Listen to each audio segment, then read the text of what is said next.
大家好，欢迎大家收看我们获得独家授权播出的美术简本，这是我们介绍艺术内容的开始。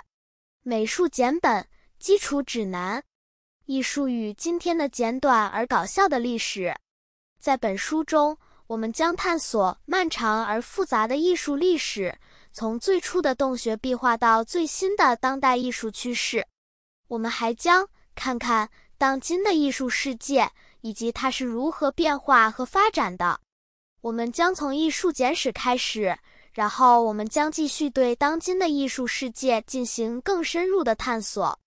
我们将研究不同类型的艺术、不同的风格和不同的动作。我们还将看看今天为自己成名的不同艺术家。所以，无论你是否是艺术迷，这本书一定会让你发笑。所以，让我们开始吧。艺术史初学者指南。我们都知道艺术很重要，毕竟没有艺术，我们就不会有蒙娜丽莎或西斯廷教堂。但什么是艺术史？我们为什么要关心它？艺术史是研究艺术如何随着时间的推移而演变的学科。它可以帮助我们了解不同的文化如何相互作用，以及艺术如何被用来表达不同的想法和感受。我们为什么要学习艺术史？一方面，这可能真的很有趣。了解艺术是如何发展的，可以让我们更好地欣赏我们今天看到的杰作。它还可以帮助我们理解为什么某些艺术风格在某些时候很受欢迎，以及如何使用艺术来传达资讯。此外，学习艺术史可以帮助您成为一个更全面的人。毕竟，知识就是力量。那么，如果你有兴趣了解更多关于艺术史的知识，你应该从哪里开始呢？以下是一些说明您入门的资源。大都会艺术博物馆的海尔布伦艺术史时程表，这个互动时程表提供了从史前到现在的艺术史的全面概述。艺术故事，本网站提供有关各种艺术主题的简明、详实的文章。智慧历史，该网站提供数百部由来自世界各地的艺术史学家创建的有关艺术史的视频和文章。网络上的艺术史资源，该网站由艺术史教授克里斯托弗 ·L·C·E· 威特科姆博士编制，提供大量艺术史资源的连结。牛津艺术在线，这本在线百科全书提供了超过62000篇关于视觉艺术各个方面的文章。所以，你有它。艺术史初学者指南。现在开始学习吧。一开始有洞穴艺术，然后是埃及艺术，包括金字塔和狮身人面像。接下来是希腊艺术及其雕像和寺庙。之后是罗马艺术，其渡槽和斗兽场。然后是现代艺术。有人说现代艺术是个笑话。他们说这只是一堆随机的形状和颜色组合在一起。他们说任何人都可以做到，但那些人错了。现代艺术其实很难创作，制作看起来像是刚刚拼凑在一起的东西，需要很多技巧和天赋。因此，下次您看到现代艺术绘画、雕塑或照片时，请记住艺术家为此付出了很多思想和努力，并欣赏它的本质，一件艺术品。艺术的演变，可以肯定地说，自史前洞穴壁画时代以来，艺术界已经走了很长一段路。事实上，如果你今天在任何一个大型博物馆里散步，你很难找到任何与人类表达的早期例子相差甚远的东西。然而，尽管已经取得了所有进展，但仍有一些人认为今天的艺术不如过去那么好。这些所谓的传统主义者经常哀叹这样一个事实，即现代艺术家似乎更感兴趣的是突破被认为是可接受的界限，而不是创作真正美丽的作品。当然，这并不是说所有的现代艺术都是不好的。远非如此。有许多当代艺术家正在创作令人惊叹的作品，这些作品肯定会经得起时间的考验。但重要的是要记住，艺术总是在不断发展，今天可能被认为是好的东西，在100年后可能不会以同样的方式看待。所以，下次当你发现自己在博物馆里时，花点时间欣赏艺术的演变，以及我们生活在一个比以往任何时候都更有创造力和表达力的时代。自学巨人时代以来，艺术界发生了很大变化。我们不再局限于用棍棒和石头在洞穴墙壁上画画。相反，我们现在有各种各样的媒体可供选择，包括油画颜料、丙烯酸树脂、水彩画，甚至数字艺术。然而，尽管取得了所有这些进步，但有些事情仍然保持不变。例如，大多数艺术的主题仍然倾向于人或自然。无论采用何种媒介，大多数艺术家仍然努力创造一些美丽的东西，或者至少是有意义的东西。但并非所有的艺术都是严肃的。事实上，其中一些是彻头彻尾的滑稽。以萨尔瓦多·达利 （Salvador Dali） 的作品为例，他的画作经常以奇异的图像为特色，一定会让你发笑。或者杰夫·昆斯的雕塑怎么样？他的夸张、超凡脱俗的作品一定会给你带来微笑。所以，下次你情绪低落时，不要忘记总有艺术可以振奋你的精神。无论是一幅有趣的画，一个愚蠢的雕塑，甚至只是一个有趣的卡通，一定会有一些东西会让你发笑。3. 现代艺术的诞生。在现代艺术的早期，艺术家们试图寻找新的表达方式。他们受到周围不断变化的世界的影响，他们想创作反映新时代的艺术。然而，他们也受到之前的传统艺术的影响。因此，现代艺术的早期是一个实验和变革的时期。艺术家们正在探索新的技术和想法，他们正在创造前所未有的艺术。现代艺术的早期是一个非常令人兴奋的时期。艺术家们正在突破可能的界限，他们正在创造真正新的艺术。这是一个创新和创造力的时代，这是一个一切皆有可能的时代。然而，并不是每个人都对艺术的新方向感到兴奋。有些人认为现代艺术过于实验，他们不喜欢正在发生的变化。结果，关于艺术应该是什么，以及它应该是什么样子，有很多争论。尽管如此，现代艺术的早期是一个进步的时期。艺术家们在尝试新的想法，他们正在创造真正创新的艺术。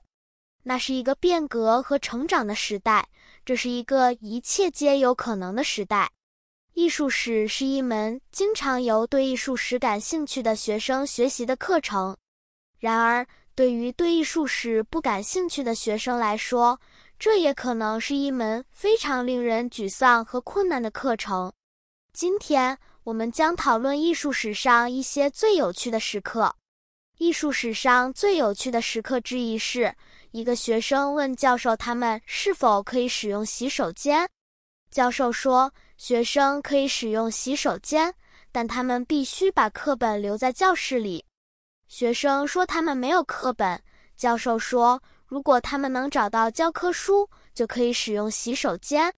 艺术史上另一个有趣的时刻是，一个学生问教授他们是否可以喝水。教授说，学生可以喝水，但他们必须把笔记本留在教室里。学生说他们没有笔记本。教授说，如果他们能找到笔记本，可以喝水。艺术史上的另一个幽默时刻发生了，当一个学生举手，教授叫他们，但学生不知道问题的答案。然后教授继续问学生是否知道问题的答案，学生说他们不知道问题的答案。然后教授说，如果他们愿意，学生可以离开教室。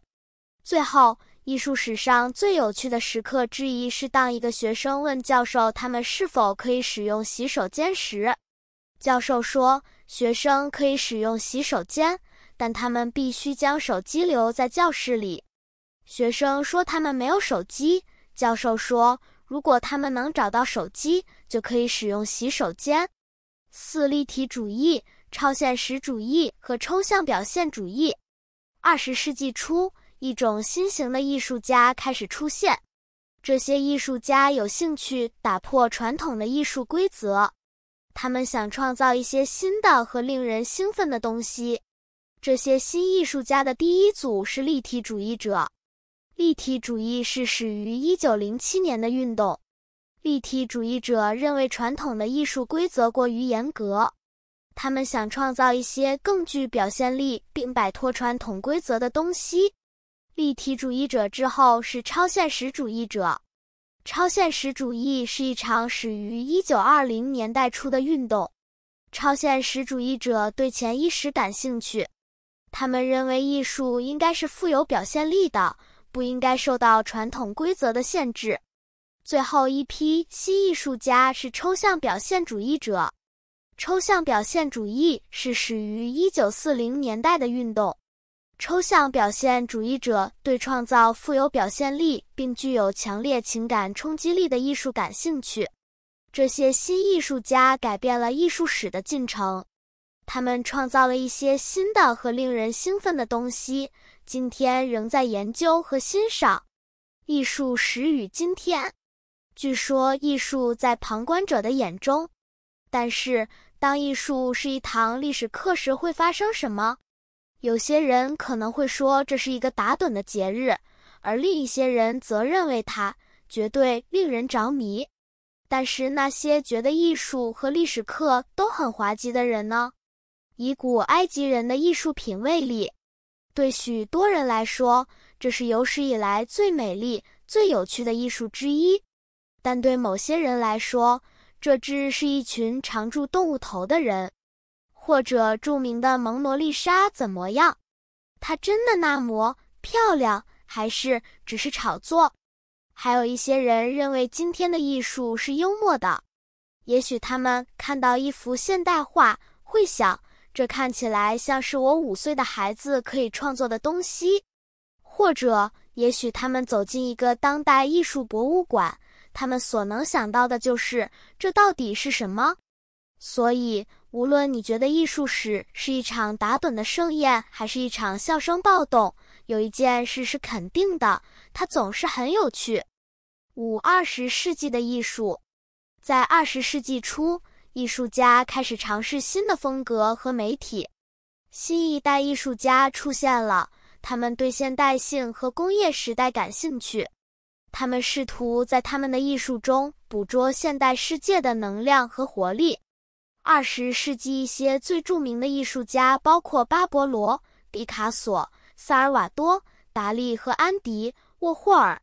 这些艺术家突破了被认为是艺术的界限，他们的作品继续影响住今天的艺术家。艺术始于今天。今天，艺术史经常在高中和大学作为必修课教授。然而，情况并非总是如此。事实上，艺术史直到19世纪才作为一个研究领域存在。第一本艺术史书籍出版于1817年，直到19世纪中叶，大学才开始教授艺术史。直到20世纪初，艺术史才成为大多数学校的必修课。今天，艺术史是一个流行的研究领域，有许多不同的方法可以接近它。有艺术史书籍、艺术史网站，甚至艺术史应用程式。无论你如何研究它，艺术史都是一门引人入胜的学科，可以提供对过去、现在和未来的见解。6. 今天的艺术界。不可否认，近年来艺术界发生了很大变化。首先，涉及的钱要多得多。如今，艺术界最富有的1%控制住60%以上的市场，价格飞涨。2015年，意大利艺术家莫迪利亚尼的一幅画以 1.7 亿美元的价格售出。2016年，美国艺术家巴内特·纽曼的一幅画以8400万美元的价格售出。近年来，这种趋势仍在继续。琼·米切尔 （John Mitchell） 和彼得·保罗·鲁本斯 （Peter Paul Rubens） 的画作价格高达数百万美元。但不仅仅是价格发生了变化，艺术世界变得更加全球化，来自世界各地的艺术家以各种风格工作，这导致画廊和博物馆展出的艺术品更加多样化。当然，互联网对艺术界产生了巨大影响，使任何人都可以从世界任何地方查看和购买艺术品。今天，艺术界与几年前大不相同，而且在未来几年，它只会继续变化。艺术史是当今社会经常被忽视的学科，它被视为一种毫无意义的精英主义追求，在现实世界中没有真正的价值。然而，在艺术史研究中有许多隐藏的宝石。例如，你知道蒙娜丽莎实际上是达芬奇的自画像吗？今天，艺术史的教学方式往往是枯燥乏味的，但是它不必是这种方式。有很多方法可以让艺术史变得有趣，甚至有趣。一种方法是关注艺术史上更荒谬的方面。例如，您可以讨论梵蒂冈禁止所有绘画中使用鼻子的时间，或者你可以讨论一个艺术家试图出售埃菲尔铁塔的时间。使艺术史更令人愉快的另一种方法是专注于其中更丑闻的方面。例如，你可以讨论教皇被手抓到的时间，或者你可以讨论一个艺术家被发现与一个已婚女人有染的时间。无论哪种方式，都有很多方法可以让艺术史更有趣，甚至更有趣。因此，下次您被困在无聊的艺术史课上时，请尝试找到值得您花时间的隐藏宝石。7. 艺术事业。艺术界是一个残酷的行业。如果你想成为一名艺术家，你必须坚韧、精明，最重要的是，你必须知道如何出售你的作品。在艺术界有很多赚钱的方法，但最重要的是找到你的利基。无论您是在网上通过画廊，还是在艺术博览会上销售您的作品，您都需要找到您的观众，并为他们提供他们想要的东西。艺术世界总是在变化，今天流行的东西，明天可能就不流行了。因此，紧跟趋势并始终保持创新非常重要。在艺术界有很多钱可以赚，但这并不容易。如果你不小心，你很容易被利用。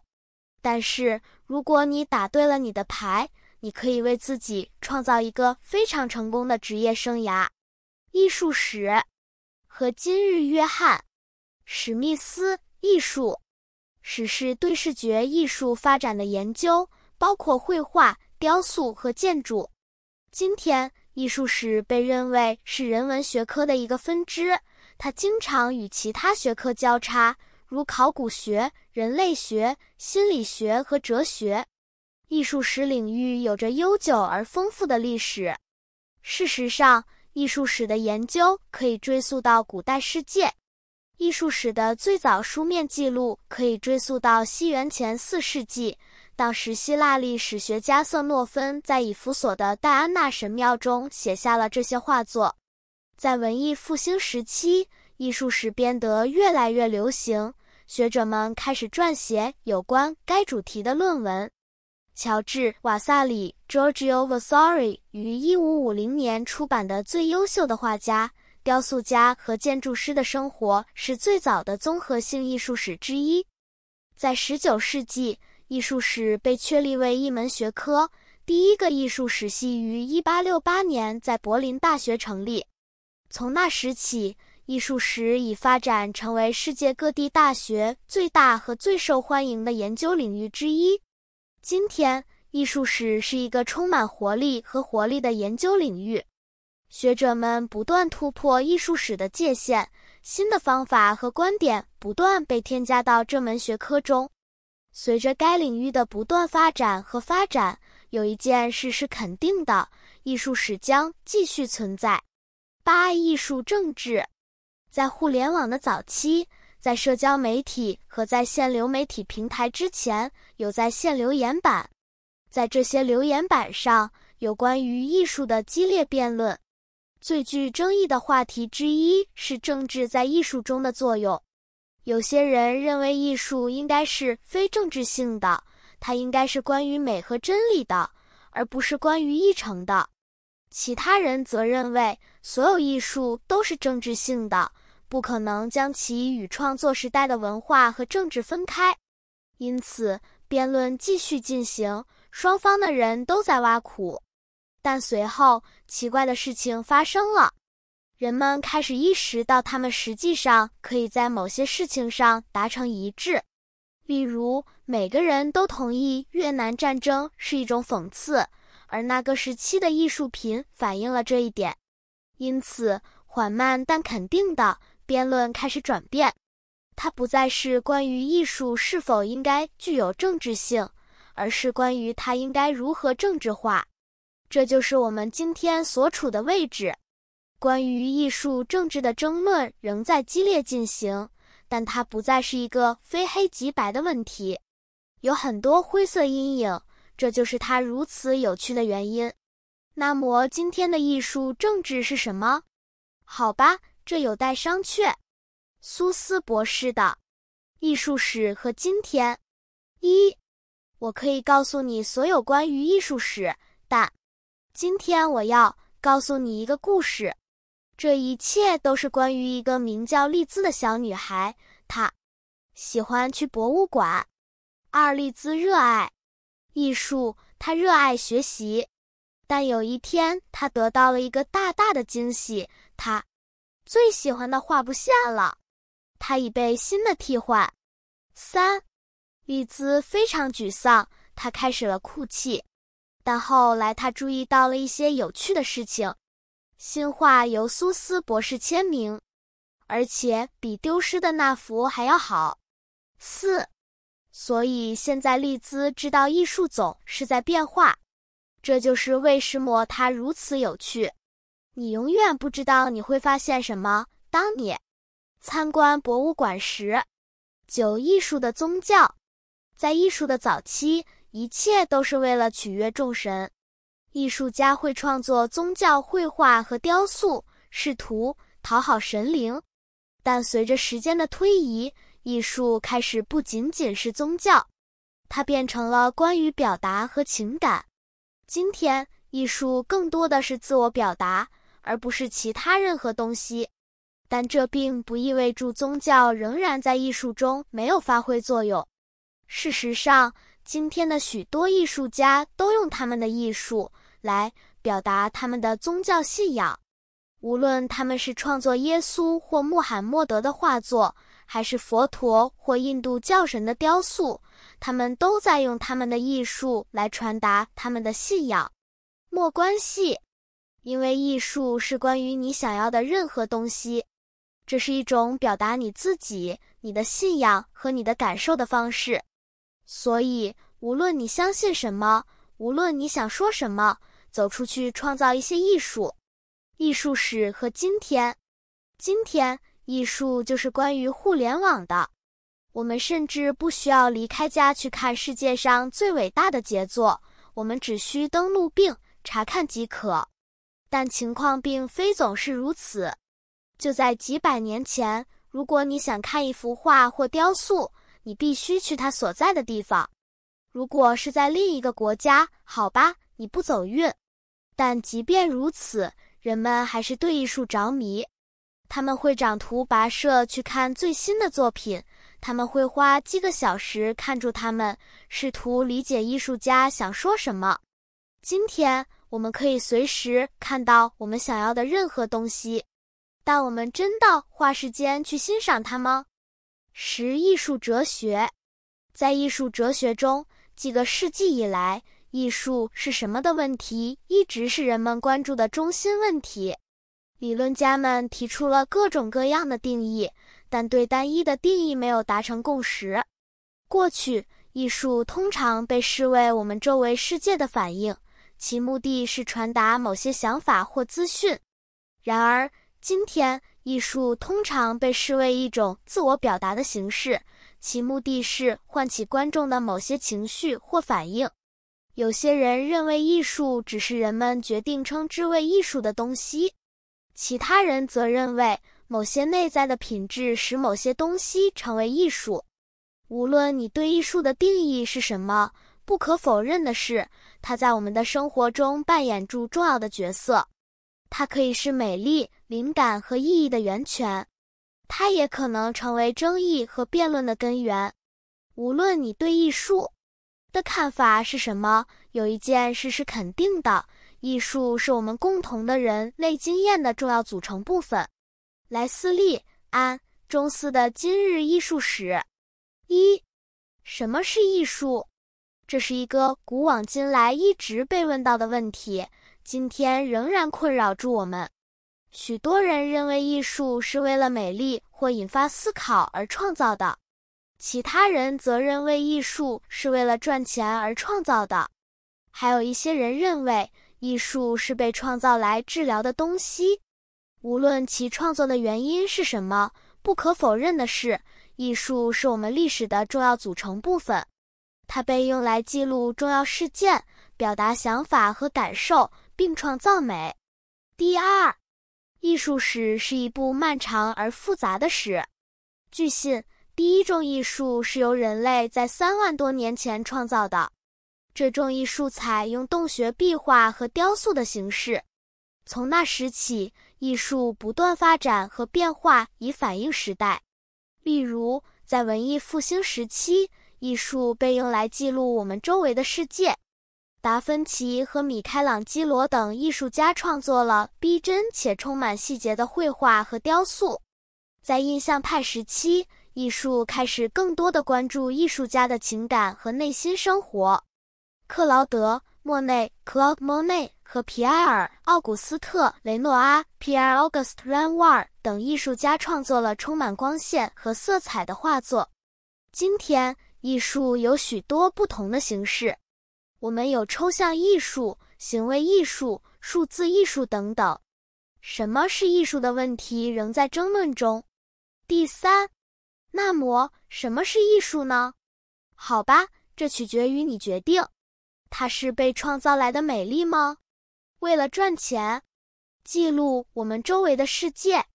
表达想法和感受？还是完全是别的什么？只有你能回答这个问题。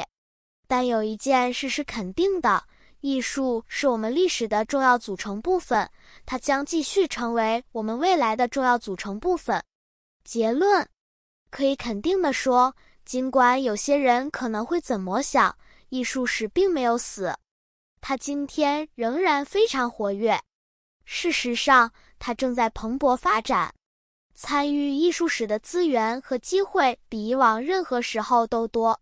因此，无论您是崭露头角的艺术史学家，还是只是欣赏艺术的人，现在都是参与其中的最佳时机。